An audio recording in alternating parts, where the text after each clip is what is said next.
فاقر صاحب بڑی اچھی ذبیح اللہ صاحب نے باتیں کی اور بڑا کلیئر اینڈ کٹ انہوں نے اپنا نیریٹو دے دیا. ایک جو بات مجھے سمجھ میں آئی ہے کہ عمران خان دہشت گردوں سے بات کرنے کے لیے تیار ہے, مودی جیسے فاشسٹ کے ساتھ بات کرنے کے لیے تیار ہے, لیکن پاکستان کی بدترین صورتحال کے اندر وہ اپنے پولیٹیکل پارٹی یا ہواریوں کے ساتھ بات کرنے کے لیے تیار نہیں. کیا وجہ نظر آتی ہے آپ؟ دیکھیں, بنیادی بات جو ہے نا اس کو سمجھنے کی کوشش کریں. بنیادی بات یہ ہے کہ 80 کے بعد جتنی, بلکہ 77 کے بعد, 77 سے پہلے ضیاء الحق کے بعد جتنی حکومتیں آئی ہیں یہ پاور لیس حکومتیں تھیں. ان حکومتوں یہ بارڈ حکومتیں تھیں, یہ ان کی اپنی جینون حکومتیں تھی ہی نہیں. اور ان کے پیچھے جو پالیسی ساز تھے یہ جینون اگر ہوتے تو آج یہ مسائل نہ ہوتے. آج بھی مسائل سے چھٹکارے کی ضرورت یہ ہے کہ وہ جو اے پولیٹیکل کہتے ہیں اپنے آپ کو, وہ حقیقتاً اے پولیٹیکل ہو جائیں تو مسئلے حل ہو جائیں گے. اور 2 سال 3 سال اس سے زیادہ کا ٹائم نہیں ہے, یہ مسئلے حل ہو سکتے ہیں. نمبر 1 ڈائیلاگ کریں, نمبر 2 سیاستدانوں کو سیاست کرنے دیں. دیکھیں سیاست بخیر جو پروگرام ہے نا, بنیادی طور پہ خیر کی بات ہم کرتے ہیں, بدقسمت خیر کا حصہ ہے ہی نہیں. خیر تب ہوگی جب اس ملک میں ایک افراتفری کی سیاست نہیں ہوگی, اور افراتفری کی سیاست سے نجات کا واحد ذریعہ یہ ہے کہ سارے سیاستدان, سارے یعنی جتنے بھی سٹیک ہولڈرز ہیں, یہ بیٹھ جائیں, بات کریں, اسی میں ملک کا بھلا ہے. اور اگر یہ نہیں کریں گے تو آپ یقین کریں کہ یہ ساری صورتحال پلٹ جائے گی. اچھا فاقر صاحب, الیکشنز کا عمران خان صاحب بڑی ریکویسٹ کر رہے ہیں اور سارے ہی انہوں نے اپنے پتے پھینک دیے. ایک حل آپ کو یہ نظر نہیں آتا کہ پولیٹیکل سٹیبلٹی کے لیے چلیں الیکشنز کرائیں, اور آئین دستور آپ کا یہی کہتا ہے کہ 90 دن کے اندر آپ نے الیکشنز کرانے ہیں, لیکن پی ڈی ایم ادھر سے بھی بھاگتی نظر آ رہی ہے. صورتحال یہ ہے کہ الیکشن کرانے سے اور افراتفری بڑھے گی. اس لیے افراتفری بڑھے گی کہ 2 الیکشن جو ابھی الیکشن ہونا ہے یہ کسی اور پیٹرن پہ ہوگا اور اگلا الیکشن کسی اور پیٹرن پہ ہوگا. یہ 2 الیکشن جو ہیں پرانی مردم شماری پہ ہوں گے, اگلے الیکشن جو ہیں وہ نئی مردم شماری پہ ہوں گے. تو یہ مسابقت بنتی نہیں ہے. اور نمبر 2, کیا الیکشن جو ہیں مسائل کا حل ہیں؟ مسائل کا حل الیکشن نہیں ہے. مسائل کا حل ڈائیلاگ میں ہے, بات کرنے میں. میں سمجھتا ہوں کہ عمران خان صاحب کو کوئی فرق نہیں پڑے گا, وہ 4 مہینے کے بعد بھی الیکشن لڑ لیں یا 2 مہینے کے بعد الیکشن لڑ لیں. کنسنسس کریں, سارے بیٹھیں, نیک نیتی کے ساتھ بیٹھیں کہ اس ملک کو آگے لے کے جانا ہے. یہ وے فارورڈ ہے. یہ وے فارورڈ نہیں ہے کہ ہم تنقید کریں, گرفتاریاں کریں, لوگوں کو جیلوں میں بھیجیں, انریسٹ کریں. عمران خان صاحب روزانہ کوئی نئی بات کرتے ہیں, ان کی باتوں میں مطابقت ہے ہی نہیں. یعنی کم از کم میں جو دیکھ رہا ہوں سیاست میں اتنے یو ٹرن, 100 یو ٹرن لیے ہیں عمران خان صاحب نے اپنی اس سیاست میں, 100 یو ٹرن. ہم یہ سمجھتے ہیں کہ جب تک آپ ایک پراپر, ایک صحیح طریقے سے, ایک نیک نیتی کے ساتھ بیٹھیں گے نہیں, مسئلہ نہیں حل ہوگا. ڈائیلاگ اس کا حل ہے. اور نمبر 2, یہ الیکشن اگر ہو بھی گئے تو اس کو کیا کون قبول کرے گا اور کون قبول نہیں کرے گا, یہ قبولیت کا بھی مسئلہ ہے. یہ عمران خان جیت گئے تو یہ پی ڈی ایم ان کے پیچھے پڑے گی, پی ڈی ایم جیت گئی تو عمران خان پہلے بھی پیچھے پڑے ہوئے ہیں. اس سے بہتر یہ ہے کہ بیٹھ کے کوئی ڈیٹ طے کر لیں, اس میں چاہے یعنی فوج کو ضامن بنا لیں, چاہے عدلیہ کو ضامن بنا لیں, چاہے خود بیٹھ کے ایجنڈا طے کر لیں اور ڈائیلاگ کریں. اور میرا یقین ہے مجھے اس بات کا کہ پاکستان بھی ڈائیلاگ کے ذریعے بنا تھا, اور یہی ایک واحد راستہ ہے کہ جس کو اپنا کے ہم ان فوری مشکلات سے نکل سکتے ہیں. الیکشن میں تاخیر سے کوئی فرق نہیں پڑے گا. میرے خیال ہے کہ بہتر یہ حل ہے کہ اس وقت بیٹھ جائیں اور کسی ایک کنسنسس کر لیں اور اس کی ایک نئی ڈیٹ دے دیں. کانسٹیٹیوشن ملکوں اور معاشروں کے لیے ہوتے ہیں, کانسٹیٹیوشن سے ابو اگر جائیں گے تو نقصان ہی ہوگا. بالکل سر, ادھر ایک چھوٹا سا بریک ایڈ کریں گے. بریک سے جب واپس آئیں گے تو بات کریں گے کہ پولیٹیکل کنسنسس اگر قائم کرنا ہے تو کون لوگ قائم کر سکتے ہیں, اور جس طرح سے یہ ماحول لگا ہوا ہے گرفتاریوں کا, جو حکومت میں ہوتا ہے وہ اپوزیشن کو اندر کرتا ہے, جو نیکسٹ ٹائم حکومت میں آتا ہے وہ پچھلی اپوزیشن کو اندر کرتا ہے, یہ روایت کہاں جا کے ختم ہوگی. ایک چھوٹا سا بریک لیتے ہیں, بریک سے واپس آئیں گے تو گفتگو کو جاری رکھیں گے.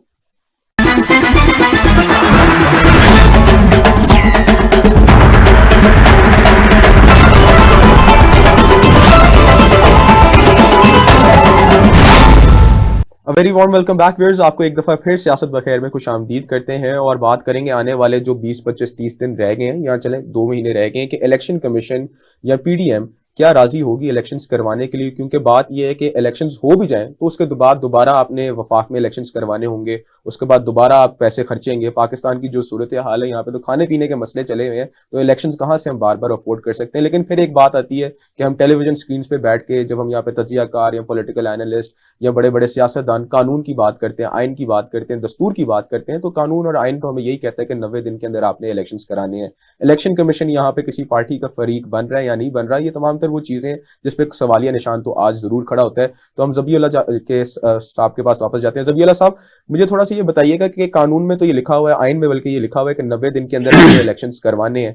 لیٹ دا ہیونز فال, ہم افورڈ کر سکتے ہیں نہیں کر سکتے, پاکستان کا فائدہ ہے یا نہیں ہے, لیکن آئین تو یہ کہہ رہا ہے نا 90 دن کے اندر الیکشنز کروانے, تو پھر کروانے ہو کیوں نہیں رہے, ڈیٹ کیوں نہیں دی جا رہی؟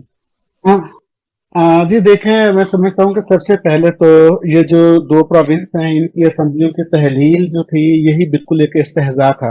یہ تبھی توڑنے والوں کو, یہ اسمبلیاں تحلیل کرنے والوں کو سمجھ لینا چاہیے تھا کہ اس سے پاکستان کے اندر انسٹیبلٹی جو ہے وہ بہت زیادہ بڑھ جائے گی.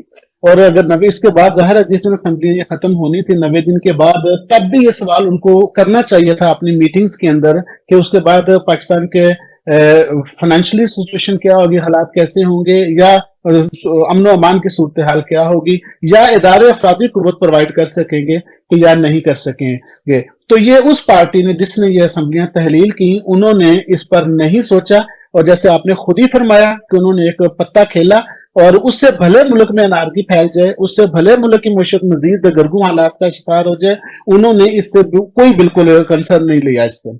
دوسری بات میں یہ کہوں گا کہ پیارے بھائی, میں تو خود ایک آئین پسند آدمی ہوں, قانون پسند آدمی ہوں, اور قانون بلا شبہ انسانوں کے لیے بنائے جاتے ہیں, شہریوں کے لیے بنائے جاتے ہیں, لیکن وہ اس لیے بنائے جاتے ہیں کہ اس پر عمل کیا جائے.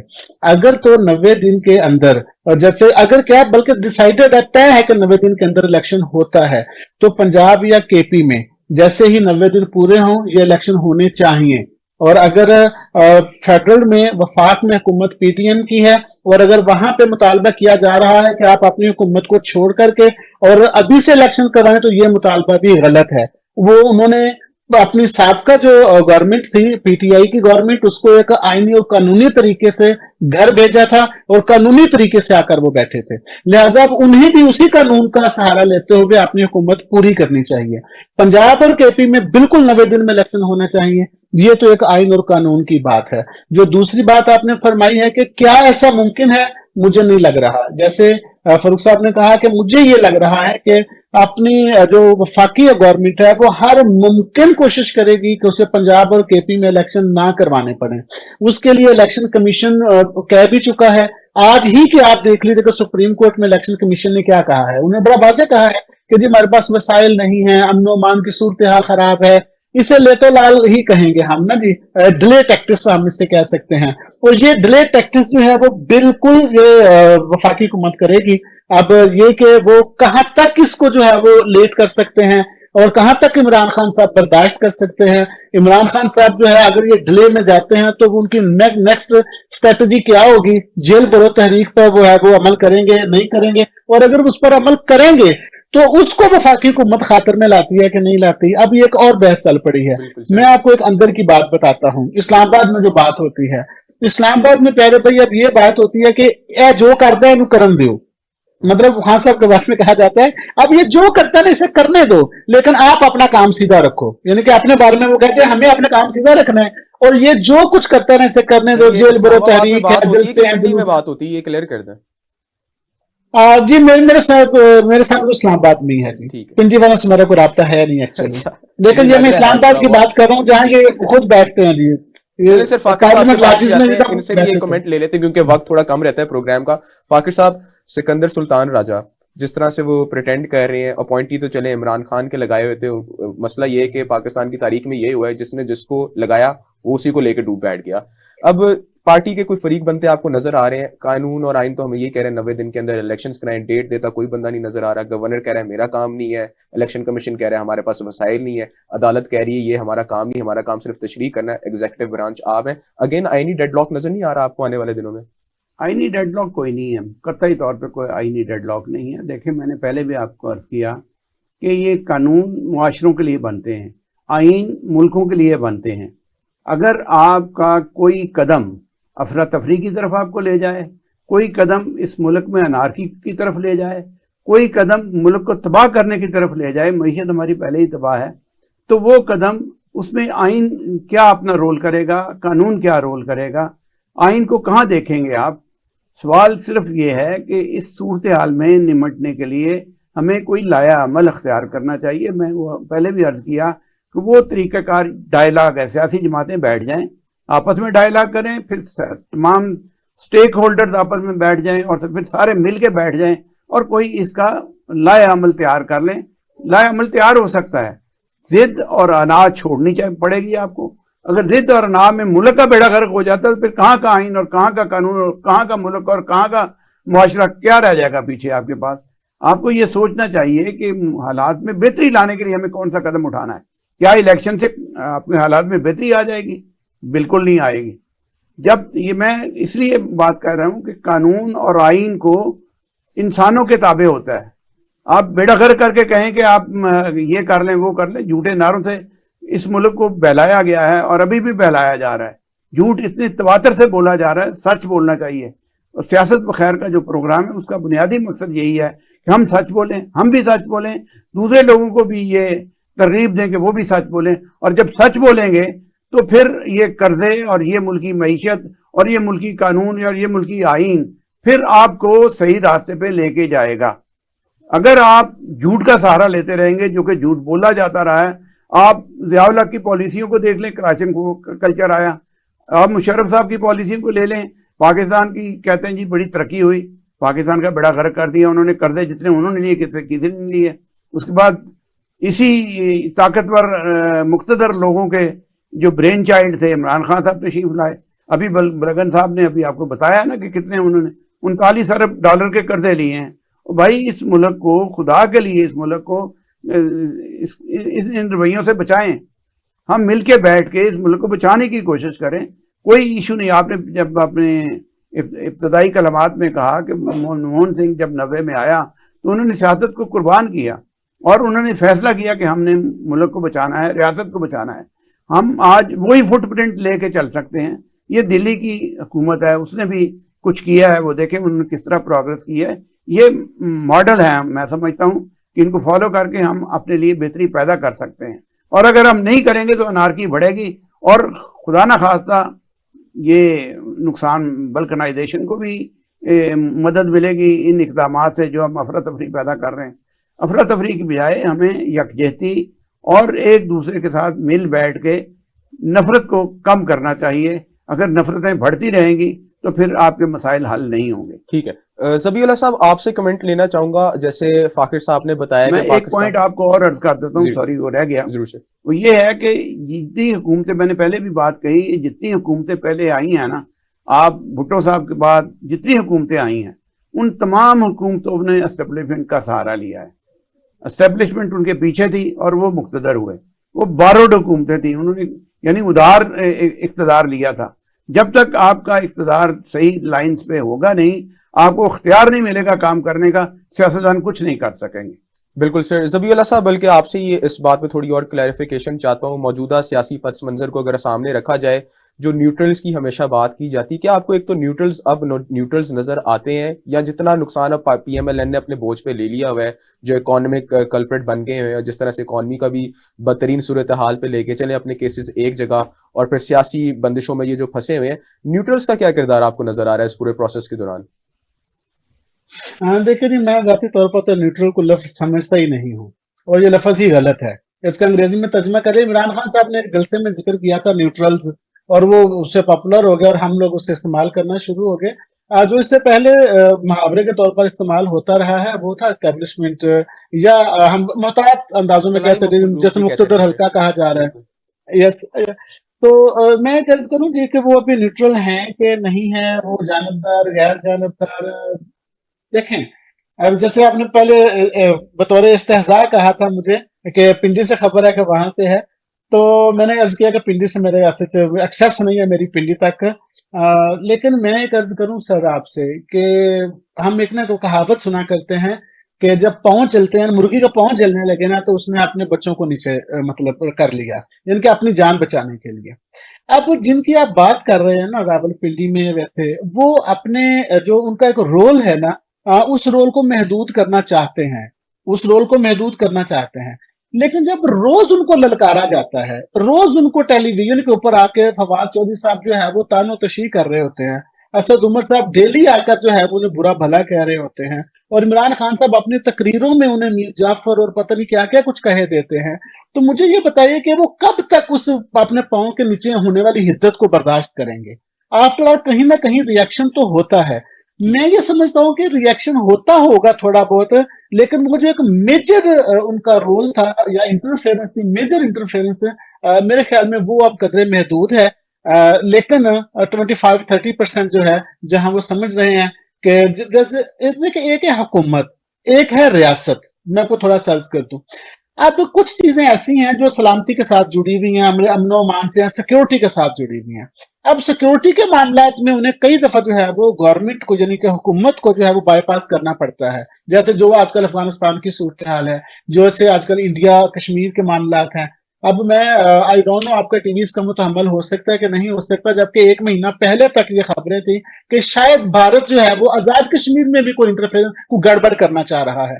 ابھی 1 ہفتہ پہلے کی رپورٹ ہے, ہماری خفیہ ایجنسیوں نے جو ہے اسے پبلش کیا ہے ٹیلی ویژن پر, آپ نے بالکل بھی اس کو سر, ہمارے ڈسکس کیا پروگرام ہے کا وقت کہ وہ ختم ہو گیا یہاں پہ. بہت شکریہ ذبیح اللہ بلکن صاحب, بہت شکریہ فاقر ملک صاحب, آپ دونوں نے بڑی زبردست باتیں کی ہیں, اینڈ ہوپ ہمارے جو ویورز ہیں انہوں نے بڑی ڈیٹیلڈ ہماری کانورسیشن سنو گا. جاتے جاتے میں بس یہی کہوں گا کہ پاکستان کے جو حالات تھے آج سے پہلے کبھی ایسے نہیں تھے, تو وقت کا تقاضا یہ کہ پولیٹیکل سٹیک ہولڈرز بیٹھیں ایک کرسی پہ اور اپنی مفادات کو تھوڑی دیر کے لیے سائڈ پہ رکھیں اور پاکستان کو, ریاست کو بچانے کی طرف جائیں. اور یہ جو ہمیشہ ہم لگاتے ہیں ایک دوسرے پہ الزام کہ سیاسی مورے بن جاتے ہیں, دیکھیں آپ ہی ان کا ہاتھ پکڑ کے آپ ہی ان کو کہتے ہیں کہ جی ہماری بیساکھیاں بنے. اگر آپ نہیں کہیں گے تو شاید وہ بھی انٹرفیئر نہیں کریں گے. بلکہ جاتے جاتے میں ایک شعر عرض کر دیتا ہوں کہ تہمتیں لگی ہم پہ ایک سے ایک مگر, تہمتیں لگی ہم پہ ایک سے ایک مگر, خوبصورت جو الزام تھا وہ تیرا ہی نام تھا. اسی کے ساتھ مجھے اور ہمارے پینلسٹ کو اجازت دیجیے, دوبارہ حاضر ہوں گے ایک اور پروگرام کے ساتھ.